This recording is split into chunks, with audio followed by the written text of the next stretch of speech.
Garri Potter va maxfiy xona. Ikkinchi kitob, 12-bob. Hamma qiyofa sirkasi. Ular yuqoriga chiqib, tosh eskalatordan tushgach, professor McGonagall eshik taqillatdi. Eman eshik shovqinsiz ochilib, ichkariga kirishgach, professor Garriga kutib turishni buyurib, o'zi keyingi xonaga kirib ketdi. Bola atrofga sinchkovlik bilan nazar soldi. Aytish joizki, o'quv yili davomida Garri tashrif buyurgan o'qituvchilar xonalari orasida eng qiziqarlisi Dumbledorening xizmatxonasi ekan. Bir necha daqiqadan so'ng maktabdan haydalish xavfi tahdid solib turganida bu yerdagi barcha narsalarni bajonidil tomosha qilib, o'rganib chiqqan bo'lar edi.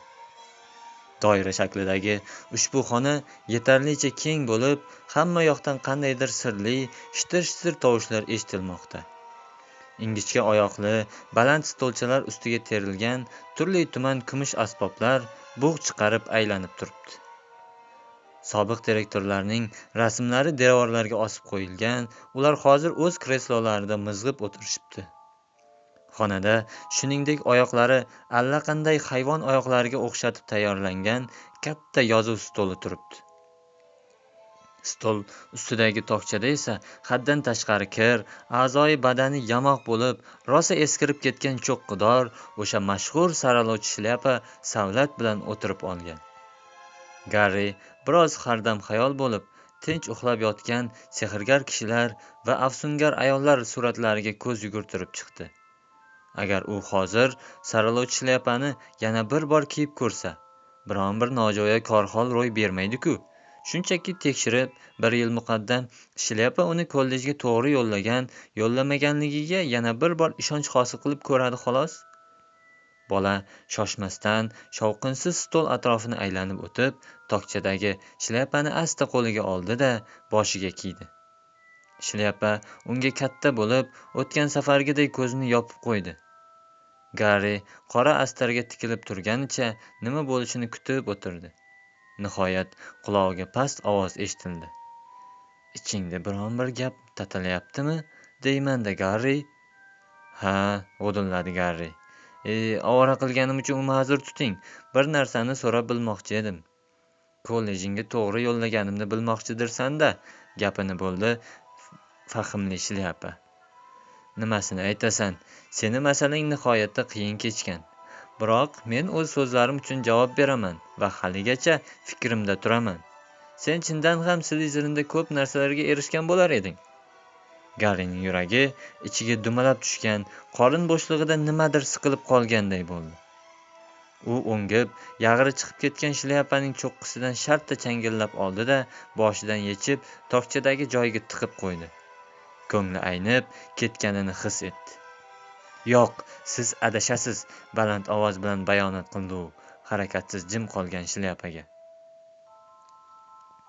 Biroq shlyapa bolaning gapiga hech qanday munosabat bildirmadi.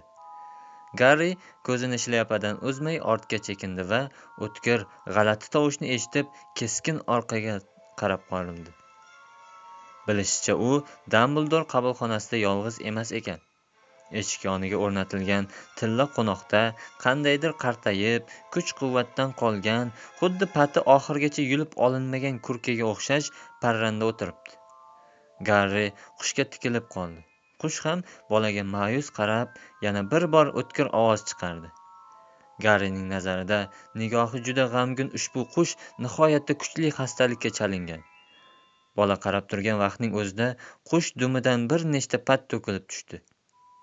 Garrining miyasiga noxush bir xayol keldi.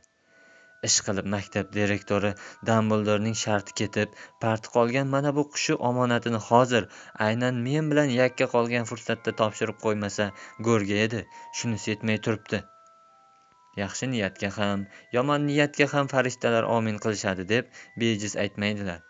Garrining fikri hali oxirigacha yetmay, qush o'zidan o'zi yonib ketdi. Qo'rqib ketgan Garri dod solib stol tomon tisarildi. U atrofga olazarak qarab suv topa olmadi. Olov shariga aylanib, qattiq qichqirgan qushdan keyingi bir necha soniya ichida agar polga to'kilgan bir siqim kul inobatga olinmasa, asar ham qolmadi. Shu payt xizmat xonasining eshigi ochilib, ostonada yuzi jiddiy qiyofa kasb etgan Dambldor ko'rindi. Professor, g'udillay boshladi Garri. Qushingiz, men hech narsa qila olmadim. Shartta oldi-da yondi ketdi. Dambldor esa bolani hayron qoldirib kulib qo'ydi. Topgan vaqtini qarang buni, dedi Dambldor.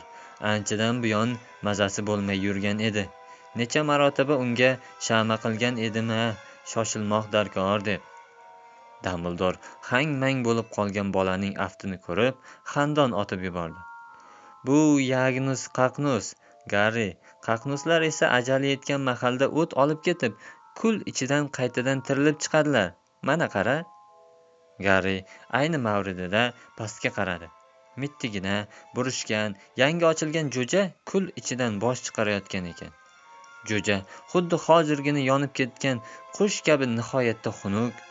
Attang, u bilan aynan yonish kuni uchrashding, dedi Dambldor stol yonidagi kresloga joylashar ekan.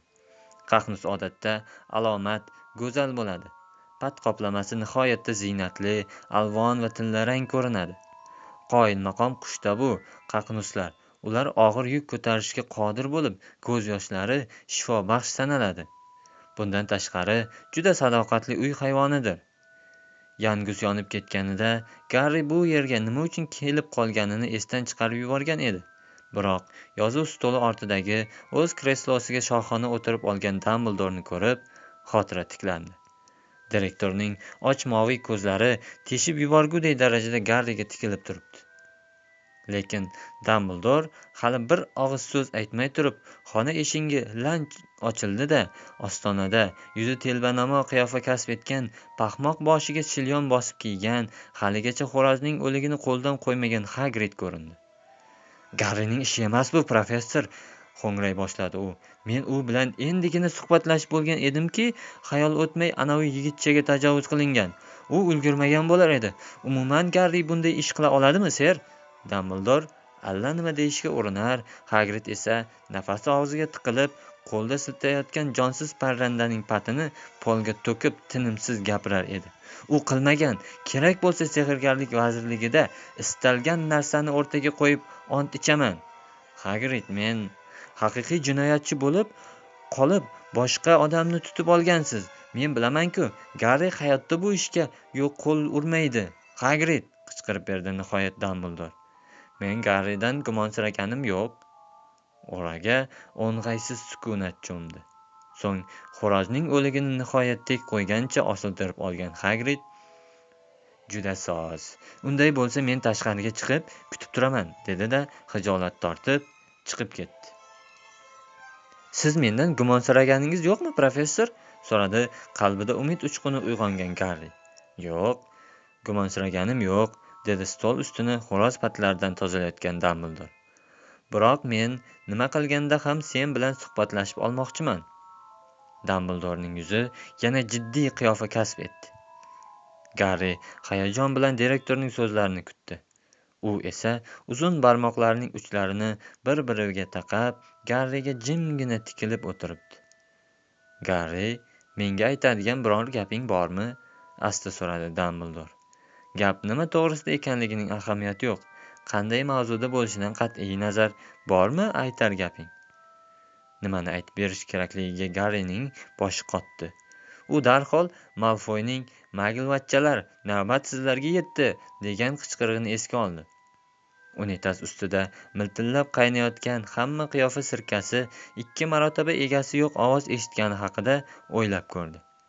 Keyin Ron aytgan, kishining hech kim eshitmayotgan ovozlarni eshitishi hatto sehrgarlar dunyosida ham juda yomon alomat sanaladi so'zlarini xotirladi. O'zi haqidagi mish-mish gaplar hamda Salazar Slytherin bilan qandaydir qarindoshlik aloqasi bo'lishi mumkinligidan xavotirlanayotganligini ham esga oldi. Yo'q, professor, dedi nihoyat Garri. Aytar gapim yo'q. Ikkilangan jinoyat katalizator sifatida xizmat qilib, Hogwartsda yaqindagina qaror topgan dudmol xavotirning haqiqiy vahimaga aylanib ketishiga sabab bo'ldi. Shunisi qiziqki, deyarli boshsiz Nik taqdiri eng kuchli ta'sirga ega bo'ldi. Arvohni bunday holatga nima keltirib qo'yishi mumkin? so'rashar edi odamlar bir-biridan. U qanday kuchki shundoq ham o'lik kishiga bunchalik qattiq ta'sir o'tkazsa. Deyarli ommaviy ko'chish boshlandi. Xaloyiq oldindan Hogwarts ekspressda joy band qila boshladi. O'quvchilar Rojdestvo bayramini nishonlash uchun uyiga oshiqishdi. Ahvol shu tarzda davom etadigan bo'lsa, dedi Ron do'stlari Garri bilan Germionaga. Qasrda sizu biz hamda Malfoy, Krabbe va Goyle qolamiz. Zo'r Rojdestvo bo'ladi-da. Malfoy o'zini tomdan tashlasa, tomdan tashlaydigan Krabbe bilan Goyle ham qasrda qolayotganlar ro'yxatiga yozilib qo'ygan. Umuman aytganda, maktabda Rojdestvo bayramini o'tkazadigan odamlar deyarli qolmaganidan Garri sevindi. To'g'risini aytganda, go'yo har qanday fursatda uning so'yloq tishlari o'sib chiqishi yoki atrofga zahar tupura boshlashi mumkinday, bolalar uni chetlab o'tishlaridan ham, orqasidan eshitiladigan shivir-shivir gaplar u barmoq o'qtalishlardan ham, qayerda bo'lmasa uni ta'qib qilib kelayotgan vishillash, g'udullashlardan ham nihoyatda charchagan. Fred bilan Jorj esa qaror topgan bunday vaziyatdan mazza qilishyapti. Egizaklar kutilgandan ham a'lo ish tutishdi. Ular qasr yo'laklari bo'ylab Garrining oldida borishganicha, "Po'st, yo'l bering, Slytherin voris kelmoqdalar, u qurollangan va o'ta xavfli", deya jar solishar edi. Ukalarining bunday xulqi Persiga yoqmadi. "Hech kulgili joyi ham yo'q", dedi u. "Ey Persi, yo'ldan qoch, Garri shoshib turibdi", dedi Fred akasining tanbehiga javoban. "To'ppa-to'g'ri", dedi Jorj kulgidan tiqilib. "Garri hoziroq maxfiy xonaga kirib, o'zining sadoqatli, o'tkir tishli xizmatkori bilan bir piyoladan choy ichib kelishi kerak. Tushundingmi, Persi? Shunday ekan, yo'l bo'shat." Jinniga akalarining hazili yoqmay xafa bo'ldi. Har safar Fred butun mehmonxona orqali qichqirganicha Garridan kelasi safar kimga tajovuz qilmoqchi ekanligini so'raganida yoki Garriga ro'baro bo'lgan Jorj uni sarimsoq piyoz bog'i bilan cho'chitishga uringanida "Jinni, unday qilma", degancha chiyillar edi. Garri egizaklarning bunday hazillariga e'tiroz bildirmadi. Loaqal Fred bilan Jorj uning Slytherin vorisi bo'lishi mumkinligi haqidagi gap so'zlarni kulgu bilan qarshi olganliklaridan o'zini yengil his etdi. Draco Malfoyga esa egizaklarning bunday qiliqlari yoqmas va har safar ko'rganida battar jahli chiqar edi. Malfoy aslida voris o'zi ekanligini hammaga e'lon qilishdan bazor tiyilib yuribdi, bayonot qildi Ron, xuddi aniq biladigan kishiday bo'lib. "Agar kimdir undan o'zib ketsa, yoqtirmasligini bilasizlar. Mana, hozirgi vaziyatni oling. Qora ishlarni u qilsa-yu, shon-shuhrat Garriga buyurilayotgan bo'lsa, Malfoyga yoqadimi?" "Oz qoldi", dedi Germiona ma'noli ibora bilan. Hamma qiyofa sirkasi deyarli tayyor bo'lib qoldi. Hademay iqrorini sug'urib olamiz. Nihoyat semestr yakuniga yetib, qasrda hovlidagi qor kabi chuqur jimjitlik qaror topdi. Ushbu sukunat Garriga osoyishta tuyulib, hech qanday tashvishsiz o'zi Germiona va aka-uka Uesleylar bilan birgalikda tanho hukmronlik qilishayotganidan lazzatlandi. Ular hech kimni bezovta qilmay, poqildoq portlatishib, duel jangini mashq qilganicha bunday xatti-harakatlarni me'yorga yetkazish bilan mashg'ul bo'lishdi. Jinna va egizaklar ota-onalari Mister va Missis Uesleylar Misrga, akalari Bill holidan xabar olgani jo'nab ketishgani uchun ham Rojdestvo bayramini maktabda qolib nishonlashga ahd qilishgan. Yengiltaklikni hech qachon oqlamagan Persi umumiy mehmonxonada ko'p vaqt o'tkazmas edi. U yuzaga kelgan murakkab vaziyatda sinfboshi sifatida o'qituvchilar tarkibiga yaqindan yordam berish niyatidagina Rojdestvo bayramini maktabda qolib nishonlashga ahd qilganligini viqor ila ma'lum qildi. Oppoq va muzday Rojdestvo tongi kirib keldi. Yotoqxonada yolg'iz o'zlari qolgan Garri bilan Ron juda erta uyg'onishdi. To'g'risini aytganda, ularni to'liq kiyinib, qo'lida sovg'a-salom ushlab olgan Germiona uyg'otdi. "Uyg'oning", baqirdi u deraza pardalarini ochib. "Germiona", dedi Ron ko'zini nurdan to'sib. "Senga bu yoqqa kirish mumkin emas. Esingni yeb qo'ydingmi? Uyat bo'ladi." seni ham Rojdestvo bilan, jahl qildi Germiona Ronga sovg'asini uloqtirib. Meni uyg'onganimga 1 soatdan oshdi. Hatto qaynatmamizga yana bir oz ipak qanotli pashshalardan qo'shib kelishga ham ulgurdim. Sirka tayyor. Garri xuddi uxlamaganday ko'rpasiga o'tirdi. Ishonching komilmi? Mutlaqo, dedi Germiona Ronning qasmoq laqabli kalamushini nari surib, karavatining oyoq tomoniga o'tirganicha. Modomiki sirkadan foydalanish niyatimiz bor ekan, bu ishni aynan shu bugun bajarishimiz kerak. Shu payt tumshug'iga kichkinagina xalta qisib olgan Hedvig uchib kirdi. Salom, dedi boyqushni ko'rib quvonib ketgan Garri. Mendan achchiqlanmay qo'ydingmi? Hedvig erkalanib o'z sohibining qulog'ini cho'qib oldi. Bu esa uning dursunlardan keltirgan sovg'asidan ham a'lo sovg'adir. Xaltacha ichidan bitta tish kavlagich bilan qisqagina xat chiqdi. Xatda yozgi ta'tilni ham Hogwartsda o'tkazish imkoni bor yo'qligini aniqlash talab etilgan. Boshqa sovg'alar ko'p quvonch keltirdi. Hagrid quyuq shinnidan tayyorlangan iris qandlarni katta hajmli bankaga solib yuboribdi. Og'ziga solishdan oldin Garri ularni olovda qizdirib oladigan bo'ldi. Ron zambaraklar bilan parovozlar deb nomlangan o'zi yoqtirgan Kvidish jamoasi haqidagi qiziq voqealar to'plamini sovg'a qildi. Germiona Garri uchun burgutning qulpirib o'sgan patidan tayyorlangan zo'r pat qalam xarid qildi. Mrs. Uesli yuborgan so'nggi tuguncha ichidan esa navbatdagi to'qilgan sviter va kattakon olxo'ri pirogi chiqdi. Mrs. Ueslining xushmuomala yozilgan otkritkasini o'qir ekan, Mr. Ueslining urushqoq tol ustidan qulab tushganidan buyon hech kim ko'rmagan mashinasi va Ron ikkalasi ko'zlab qo'ygan turli-tuman qoidabuzarliklarning navbatdagi turkumini o'ylab, aybdorlik hissi ichini yana bir bor yemirdi.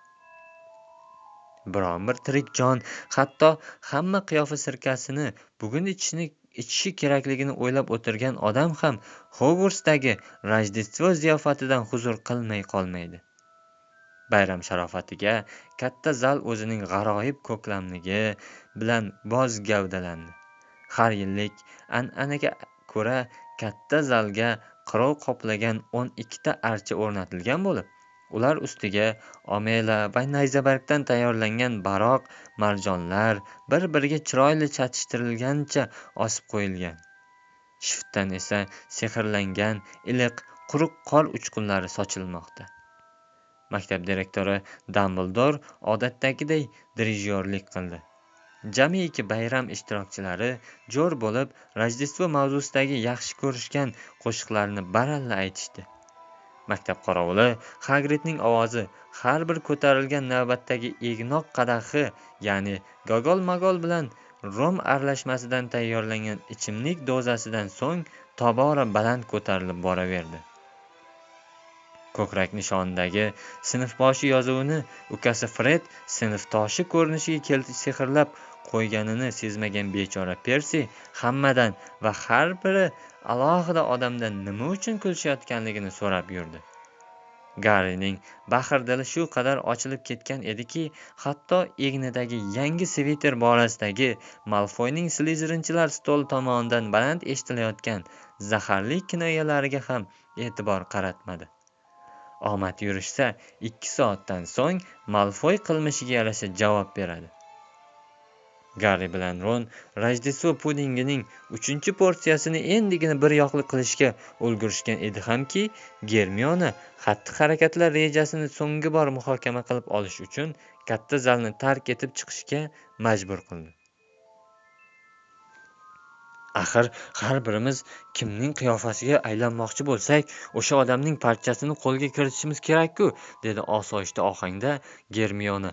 Go'yo bolalar supermarketga kir yuvish kukunini olib kelish uchun borib kelishlari kerakday. Yaxshisi Krabbe bilan Goyle parchalari bo'lgani ma'qul. Har qalay ular o'zlarini Malfoyning do'stlari deb hisoblashadi. Malfoy esa o'z navbatida ular bilan sirlashib tursa kerak. Bundan tashqari, toki biz Malfoyni so'roq qilar ekanmiz, haqiqiy Krabbe bilan Goyle bizga xalal bermasliklari kafolatlangan bo'lishi shart. qizaloq Garri bilan Ron ikkalasining yuzlari tuzilishiga umid yo'q, aqli pastlik qiyofasini kasb etganini butkul pisand qilmagan holda qo'lidagi ikkita yo'g'on shokoladli to'rt bo'laklarni bolalarga uzatib, tekis ovoz bilan gapini davom etdi. Men hammasini o'ylab qo'ydim. Mana bu to'rt bo'laklariga oddiy uyqu damlamasi bilan ishlov berganman. Oldingizda turgan vazifa shundan iboratki, Krabbe bilan Goyle ushbu bo'laklarni topib, yeb qo'yishsin. Ularning ochko'zligini bilasiz. Qanchalik to'q bo'lishmasin, yeb turib ma'rashadi. Uxlab qolishlari bilan bir juftdan soch tuklarini yulib olasizda, o'zlarini polyugich saqlash javoniga yashirib qo'yasiz. Garri bilan Ron bir-biriga asabiy qarab qo'yishdi. Germiona fikrimcha, ehtimol kutilmagan tasodif ro'y berib, biroq Germionaning ko'zlari ba'zan professor MakGonagall ko'zlariga kasb etganday po'lat tusda tovlandi. Krabbe bilan Goyle sochsiz biz tayyorlagan damlamalardan naf yo'q, bayonot qildi u qat'iy ohangda. Malfoyni so'roq qilish niyatingiz bormi, yo'qmi? Bo'pti, dedi Garri. O'zingchi, kimga hamla qilib sochlarini yulib olmoqchisan? Men yulib bo'lganman, quvonch bilan xitob qildi Germiona. U cho'ntagidan kichkinagina shisha idishcha chiqarib, ichidagi bir tola sochni ko'rsatdi. Duelchilar klubida Millicent Bishcheyder bilan olishganimni eslaysizmi? Meni bo'g'ib tashlashga uringan paytida mana bu tolasi karjomamga ilashib qolgan ekan. U Rojdestvo bayramini o'tkazgani uyiga ketgan. Shu bois Slytherinchilarning ko'z o'ngida go'yo qaytib kelishga ahd qilganday bo'laman. Germiona hamma qiyofa sirkasini so'nggi bor tekshirish uchun yugurib ketdi. Ron Garriga mahkum qilinganday yuzlandi. Rejalashtirilgan tadbirlardan bir dunyosi ko'zlangan darajada kechmay amalga oshirilgan reja haqida hech eshitganmiding? Ammo bolalarni hayron qoldirgan narsa tadbirning birinchi bosqichi Germiona rejalashtirganday silliq kechgani bo'ldi. Choyxo'rlik o'tgach, ular lip etib kimsasiz vestibyulga otib olishdi. Og'izlarini ortib qolgan biskvit pirojniga to'ldirib o'tirganicha katta zalda yolg'iz qolgan Krabbe bilan Goylni kutib turishdi. Garri shokoladli to'rt bo'laklarini zina panjarasining burilib yumaloqlangan joyiga o'rnatdi. Katta zaldan chiqayotgan Krabbe bilan Goylni ko'rgach, ikkovlon katta eshik yonidagi ritsarlar aslahasi ortiga bekinib oldi. To'rt bo'laklarni ko'rgan Krabbe yayrab ketgani, ularni Goylga ko'rsatgani, ikkalasi hech bir ma'nosiz irshayganicha bittadan bo'lakni changallab, butunicha og'izlariga tiqib yuborgani, jag'larini ishga tushirishar ekan befahm basharlarida tantana aks etgani va aynan o'sha qiyofada yerga qulab tushganini kuzatib turgan Ron qoyil qolib xulosa chiqardi. Odam degan shunchalik ochofat, befarosat, ahmoq bo'ladimi? Yeb to'ymas Krabbe bilan Goylni polyugich saqlash javoniga joylash ancha qiyin kechdi. Harakatsiz holatdagi ikkita tana chelaklari polyugichlar orasiga kiritilgandan so'ng Garri Goylning peshonasidan, Ron esa Krabbening boshidan bir nechtadan tuk yulib olishdi. Ularning poyabzallarini ham yechib olishga to'g'ri keldi. Negaki Garri bilan Ronning poyabzallari Draco Malfoy qurolbardorlarining yirik tuyoqlariga kichiklik qiladi. O'zlari qilgan ishidan o'zlari hayratlangan Garri bilan Ron Dilgir Mirtil makoni tomon oshiqishdi. Germiona qaynatma aralashtirayotgan bo'lmadan burqib chiqayotgan qora tutun dastidan hojatxonaga kirgan kishi dimiqib qolishi hech gap emas. Burunlarini karjomalari bilan berkitib olgan Garri bilan Ron bo'lma eshigini asta taqillatdi. Germiona! Qulfning g'ichirlashi yangrab, Germionaning hayajondan yarqirayotgan, biroq tashvishli qiyofa kasb etgan yuzi ko'rindi. Uning ortida ko'piklanayotgan yelimshak suyuqliklarning bo'g'iq varaq-varaq qaynash tovushi eshitilmoqda. Allaqachon tayyorlab qo'yilgan 3 ta stakan unitaz ustida turibdi. Xo'sh, ish bitdimi? Hansirab so'radi Germiona. Garri unga Goylning soch tolasini ko'rsatdi. juda soz. Men esa kir yuvish xonasidan korjoma o'g'irlab keldim, maqtandi Germiona burchakda turgan qopchani ko'rsatib. Sizlarga katta o'lchamli kiyim kerak bo'ladi-ku. Uchovlon qozonga tikilib qolishdi. Yaqinroq qaraganda dimlama quyuq, qoramtir loyga o'xshab ko'rinar, yuzasi o'ydim chuqur bo'lib, shilliq pardani eslatar edi. Hamma amallarni to'g'ri bajarganimga ishonchim komil, dedi Germiona har narsaga qodir damlamalar kitobining sirka sachrab, dog'-dug' bo'lib ketgan sahifalarini asabiy varaqlaganicha boshqatdan o'qib. Kitobda qanday yozilgan bo'lsa, shunday ko'rinyapti. Uni ichganimizdan so'ng ixtiyorimizda roppa-rosa 1 soat bo'ladi. So'ng biz yana o'z qiyofamizga qaytamiz. Xo'p, endi nima qilishimiz kerak? Shivirlab so'radi Ron. Stakanlarga quyib, soch tolalarini solamiz. Germiona stakanlardagi sirkalarni suzdi. So'ngra titroq qo'li bilan Millicent Bishcheyderning soch tolasini shisha idishchadan qoqib chiqarib, birinchi stakanga tashladi. Damlama vishillab, bug' chiqardi-da, 1 soniya o'tar o'tmas kishi ko'nglini aynitadigan sariq rang oldi. Bishcheyderning millisirkasi, dedi Ron jirkanib. Garov o'ynayman, ta'mi o'lguday bemaza. Bo'linglar, solinglar, tezlatdi Germiona. Garri Goyilning sochini o'rtadagi stakanga, Ron esa Krabbening sochini so'nggi stakanga tashlashdi. Ikkala stakan vishillab bug' chiqardi. Goyilning sochi solingan sirka o'ziga xos mosh rang, Krabbeniki esa to'q jigarrang kasb etdi. Ron bilan Germiona o'z stakanlariga endigina qo'l uzatishgan edi hamki, "To'xtang", dedi Garri. "Uchalamiz bitta bo'lmada ichmaganimiz ma'qul. Biz Krabbe bilan Goyilga aylanganimizda ushbu bo'lmaga sig'may qolamiz. Millicent ham mitti qiz emas." "To'g'ri aytasan", dedi Ron bo'lma eshigini ochib. "Bo'lmalarga tarqalamiz." Hamma qiyofa sirkasining bironta tomchisini to'kib yubormaslik uchun Garri ehtiyotkorona o'rta bo'lmaga o'tib oldi. "Tayyormisiz?"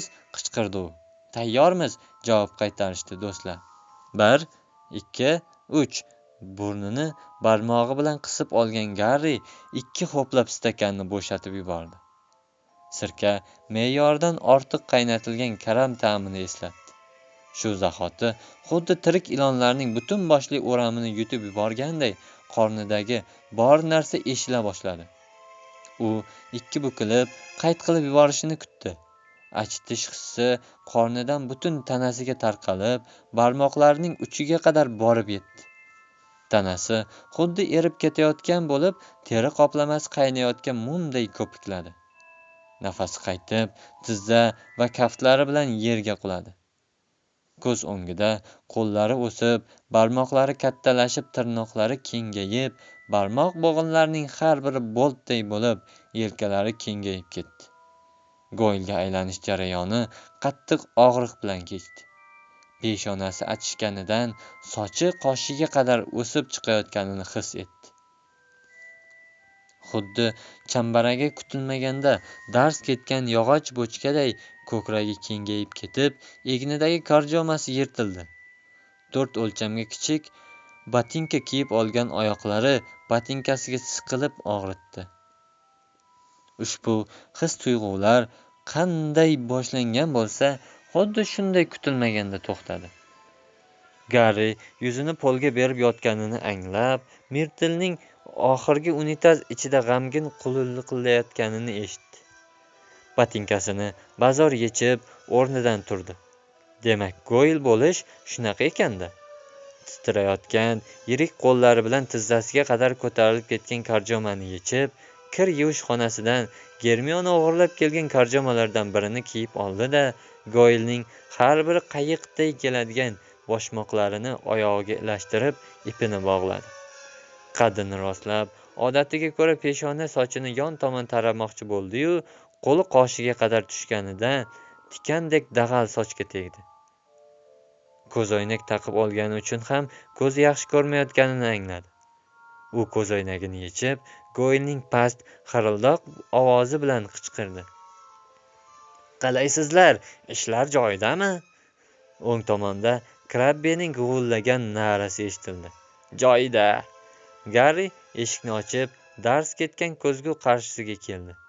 Ko'zguda ko'zlari ichkariga botgan Goyilning aksi Garriga qarab turibdi.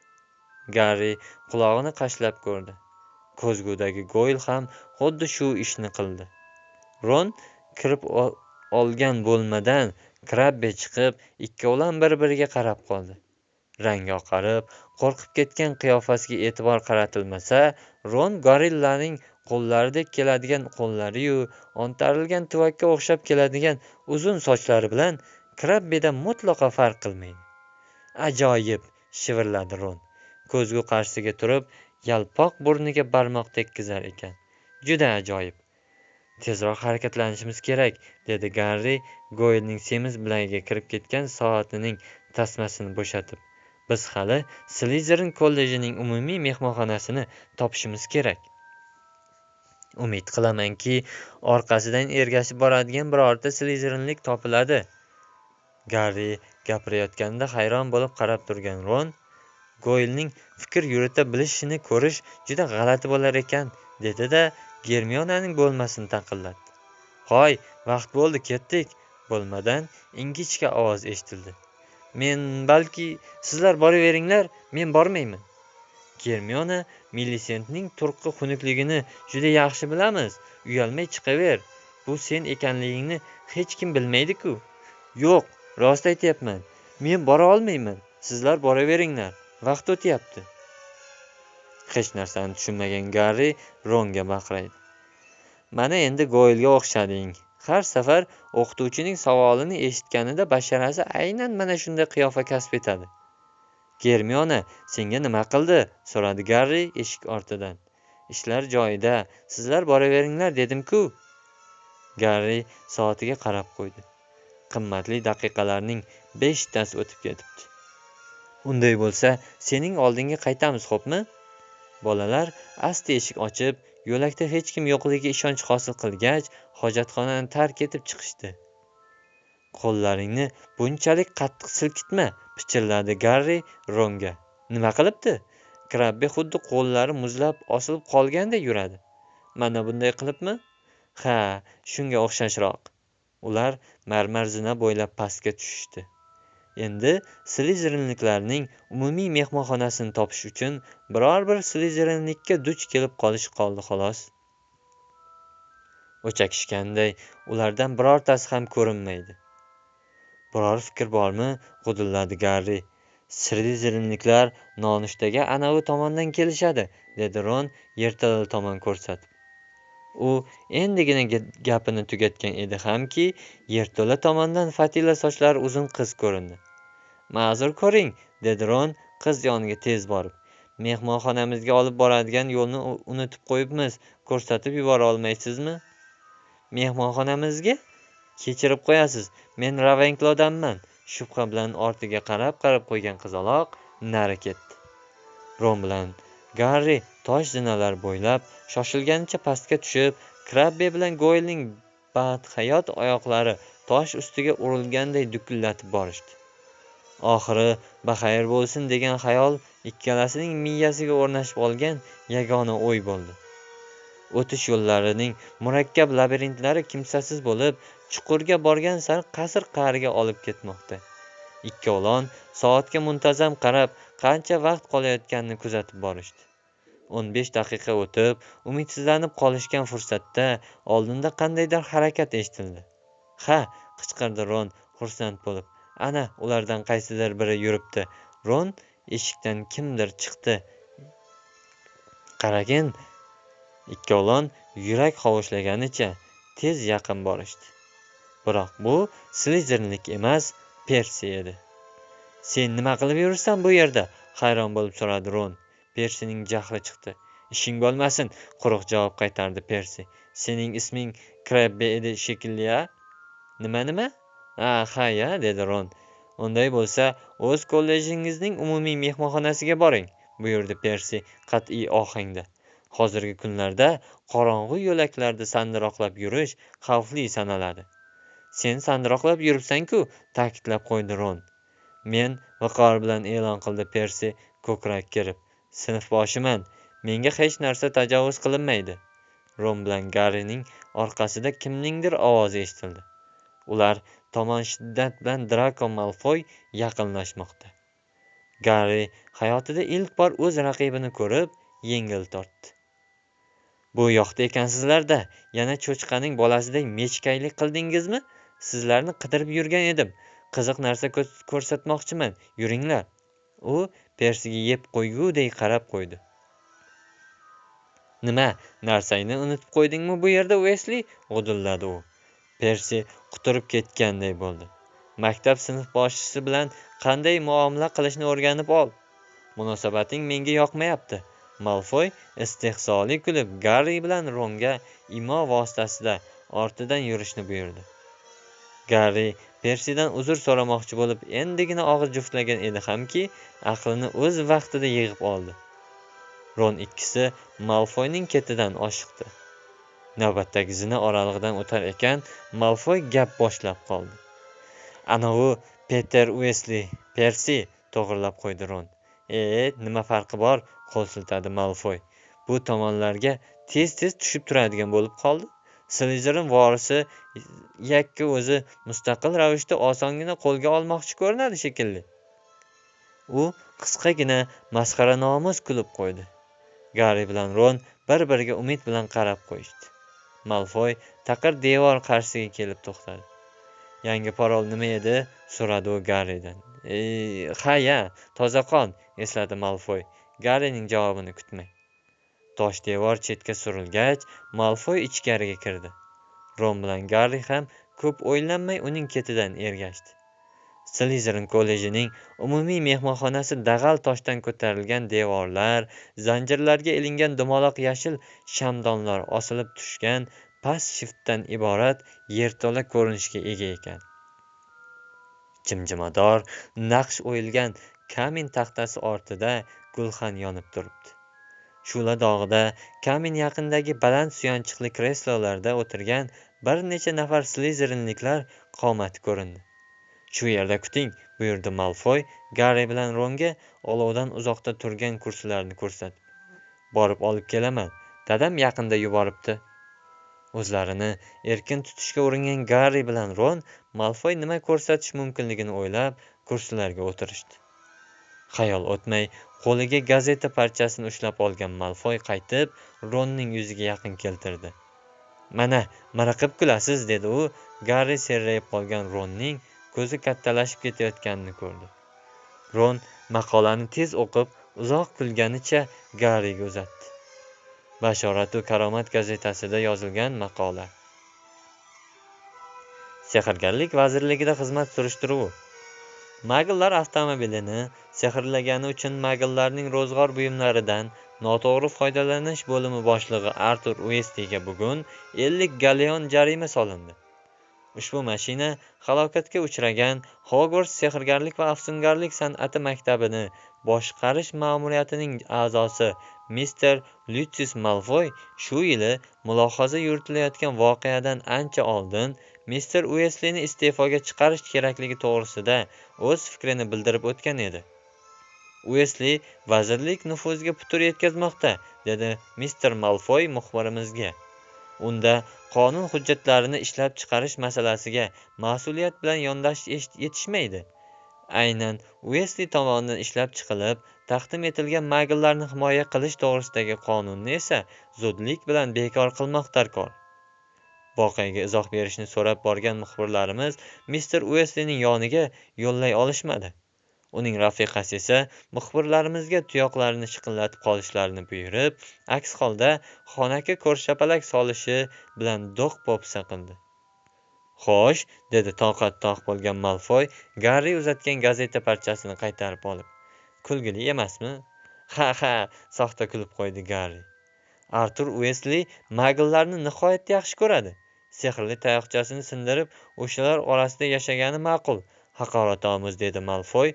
Xulq atvorini ko'rib, Ueslilarni aslzoda sehrgarlar deyish qiyin. Ronning, aniqrog'i Krabbening yuzi g'azabdan burishib ketdi. Krabbe, senga nima bo'lyapti? Keskin so'radi Malfoy.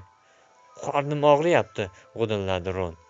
Unday bo'lsa kasalxonaga bor, bir yo'la o'sha yerda yotgan magalvachchalarni mening nomimdan tepib kel, qiringladi Malfoy. Men bir narsaga hayron qolyapman. Nima uchun haligacha Bashorat-u karomat gazetasida maktabda bo'lib o'tgan tajovuzlar haqida yozishmayapti, davom etdi u o'ylanib. Ehtimol Dumbledor ushbu voqealarni sir tutishga urinayotgan bo'lsa kerak. Agar tajovuzlarga tez orada barham berilmas ekan, uni ishdan haydab yuborishlari aniq. Dadamning so'zlariga qaraganda, Dumbledor rahbarlik qilishining o'zi maktabda sodir bo'layotgan eng yomon hodisa sanalar ekan. Negaki u magillardan chiqqan sehrgarlarni juda yaxshi ko'radi. Bema'ni direktor bo'lganida Kriviga o'xshash har xil palidlarni maktabga yaqin keltirmas edi.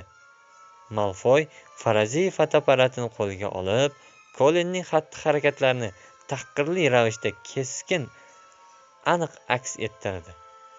"O, Potter, seni suratga olsam maylimi? Dastxat qo'yib ber, Potter. Botinkangni yalab qo'yaymi, Potter? Iltimos, yo'q demagin", deb qiliq qildi. U qo'lini tushirib, Garri bilan Ronga qarab chiqdi. "Hoy, sizlarga nima bo'lyapti?" Hechdan ko'ra kech bo'lsa ham Garri bilan Ron o'zlarini kulgan ko'yga solishdi. Biroq bu holat Malfoyni qanoatlantirgan ko'rinadi. Aftidan u Krabbe bilan Goyilga gap ma'nosi ziyofalarga yetib borganday kech yetib borishiga ko'nikib qolgan. "Magalvachchalar homiysi muqaddas Potter", sekin gap boshladi Malfoy. "Yana bitta sehrgarlik g'ururiga ega bo'lmagan shaxs. G'ururi bo'lganda edi, anavi maqtanchoq Maglnejer bilan ilashib yurgan bo'lar edi. Yana hamma uni Slytherin vorisi deb biladi-ya." Garri bilan Ron nafas chiqarmay qolishdi. Mana hozir Malfoy voris aslida o'zi ekanligiga iqror bo'ladi. Biroq kim ekan o'sha voris? Juda bilgim kelyapti, achchiqlanib iqror bo'ldi Malfoy. "Bilganimda edi, unga shaxsan o'zim yordam bergan bo'lar edim." Ronning og'zi shu qadar lang ochilib ketdiki, Krabbe odatdagidan ham battar befahmga aylanib qoldi. Xayriyatki, Malfoy bunga e'tibor qaratmadi. Garri darhol uni so'roqqa tutdi. "Gumoning kimda? Biron bir taxmining yo'qmi?" "Yo'qligini bilasanki, Goyil, necha marotaba aytishim kerak", jahl qildi Malfoy. "Dadam ham maxfiy xonaning o'tgan safar ochilgani haqida menga hech narsa aytib bermayapti. O'sha voqea 50 yil muqaddam dadamga qadar bo'lib o'tgan, albatta. Biroq u hamma gapdan xabardor. Uning aytishicha, bo'lib o'tgan hodisalar qat'iy sir tutilgani uchun ham ko'p narsalardan xabardor bo'lishim atrofdagi odamlar orasida shubha tug'dirar ekan. Bir narsani aniq bilaman, maxfiy xona o'tgan safar ochilganida magalvachchalardan bittasi o'lgan. Shunday ekan, hamma narsani vaqt ko'rsatadi. Hozirgi magalvachchalardan birortasi o'lgunga qadar sabr qilamiz. Umid qilamanki, bu Granger bo'ladi", qo'shib qo'ydi u, o'z orzusidan o'zi lazzatlanib. Ron Krabbe yirik mushtini mahkam siqib oldi. Agar hozir Ron Malfoyning basharasiga qo'yib yuborsa, barcha harakatlar barbod bo'lishini tushunib turgan Garri Ron tomon ogohlantiruvchi nigoh tashlab so'rog'ini davom etdi. "Ittifoqo o'tgan safar xonani kim ochganligi, uni qo'lga olishmaganini bilmaysanmi?" "Ha, albatta, kim ochganini bilmayman-u, biroq uni maktabdan haydashganini aniq bilaman", javob qaytardi Malfoy. "Haligacha Azkabanda o'tirgan bo'lsa kerak." "Azkabanda?" tushunmadi Garri. "Ha, Azkabanda, jinoyatchi sehrgarlar qamaladigan qamoqxona", dedi Malfoy, Goyilning misli ko'rilmagan befahmligidan taajjublanayotganini yaqqol namoyon etib. "Haqiqatdan ham, Goyil, agar shu ahvolda qoladigan bo'lsang, maktabdan quvib solishlari muqarrar." U g'azab bilan kresloga o'tirgan joyiga tipirchilab qo'ydi. "Dadamning aytishicha, Slytherinning vorisi biz qilishimiz kerak bo'lgan ishni yakuniga yetkazgunga qadar kutishimiz va ayni vaqtda o'zimiz beayb qolishimiz kerak ekan. Uning gaplariga qaraganda, Hogwartsdan har xil chiqindilaru magilvachchalarni supurib tashlash vaqti allaqachon yetgan emish. Uning tashvishi boshidan oshib yotibdi hozir. O'tgan hafta uyimizni tintuv qilishibdi. Tasavvur qilyapsizmi? Garri Goylning befahm basharasidan imkon qadar tashvishga tushgan qiyofa yasashga urindi. Ana shunaqa, dedi Malfoy. Xayriyatki, ular hech narsa topa olishmadi. Dadamda yovuz kuchlar sehriga taalluqli ayrim qimmatbaho narsalar bor. Yaxshiyamki, uyimiz mehmonxonasi ostida o'zimizning maxfiy xonamiz bor. Deb yubordi Ron g'ayri-ixtiyoriy ravishda. Malfoy ham, Garri ham Ron tomon yuzlandi. Ronning burni cho'zilib, yuzi hatto sochi ham qizarib ketgan. Bir soat o'tdi va tabiiyki Ron o'z qiyofasiga qayta boshladi. Uning basharasidagi vahimani ko'rgan Garri o'zi ham o'z qiyofasiga qaytayotganini idrok etdi. Qornim og'riyapti, biron bir dori ichib olmasam bo'lmaydi, baqirdi Ron. Ular zudlik bilan Slytherinliklarning umumiy mehmonxonasini tark etib, Malfoy hech narsani payqab qolmaganiga umid qilishganicha zo'r berib yugurishdi. Garri Goylning ulkan poyabzali ichida oyoqlari kichrayib borayotganini his etib, bo'yi shiddat bilan pasayib ketganidan Karjomaning etagini ko'tarib olishga majbur bo'ldi. Zinapoyaning bir nechtadan pog'onalarini xatlab o'tganicha yugurib, nihoyat qorong'i vestibyulga yetib borishdi. Haqiqiy Krabbe bilan Goyl qamab qo'yilgan javon ichidan bir maromda urilayotgan bo'g'iq dukur-dukur tovushlar eshitildi. Bolalar qarzga olingan poyabzallarini javon eshigi yaqiniga qo'yib, marmar zina bo'ylab paypoqda Dilgir Mirtl makoni tomon oshiqishdi. Nima ham derdim, vaqtni behuda o'tkazmadik, dedi hansirayotgan Ron hojatxona eshigini ichkaridan yopar ekan. Yovuz ishlarni kim qilayotganini bilib olmadigu, ammo Malfoylar xonadoni mehmonxonasining yerto'lasini astoydil tintuv qilish kerakligini dadamga albatta yozib yuboraman. Dars ketgan ko'zguda Garri o'z yuzini tadqiq eta boshladi. U o'z qiyofasiga to'la to'kis qaytganiga ishonch hosil qilib, ko'zoynagini taqib oldi. Ron esa Germiona berkinib olgan bo'lmani taqillatdi.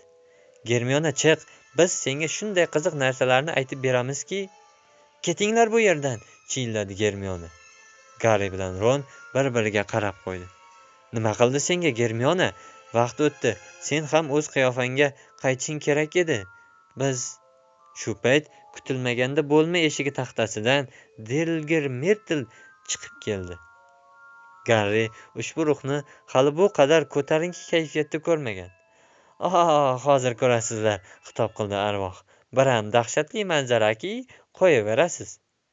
Eshik zulfining sirangani eshitilgach, ichkarida boshiga etagini tashlab olib hiqillayotgan Germiona ko'rindi. Nima gap o'zi? Ikkilanib so'radi Ron. Millicentning burni qolib ketdimi yoki boshqa bir gap bormi? Germiona etagini tushirdi. Uning yuzini ko'rib, qo'rqib ketgan Ron orqaga tisarilib, chig'anoqqa o'tirib qoldi. Qizaloqning betini quyuq tuk qoplagan, sap-sariq ko'zlari yarqirab ko'rinib, qalin sochlari orasidan uzun, uchli quloqchalar chiqib turibdi. Mushuk tuki ekan, ho'ngrab yubordi Germiona. Millicent Bishcheyderning mushugi borga o'xshaydi. Hamma qiyofa sirkasi esa afsuski hayvonga aylanish uchun mo'ljallanmagan. Voy oyijon, deb yubordi Ron. Endi senga qandaydir mudhish laqab qo'yishadi. Etxo'rday lazzatlandi Mirtl. Xavotir olma, Germiona, dedi Garri. Biz seni kasalxonaga eltib qo'yamiz. Pomfrey xonim hech qachon ortiqcha savol bermaydi. Germionani hojatxonadan chiqishga ko'ndirish uchun bir dunyo vaqt kerak bo'ldi. Nihoyat bunga erishilganida ularni eshikkacha kuzatib qo'ygan Mirtl ich-ichidan zavqlanganicha kulib, agar odamlar uning dumini ham borligini bilishsa, nima bo'lishini ko'rasizlar, deganicha qoldi.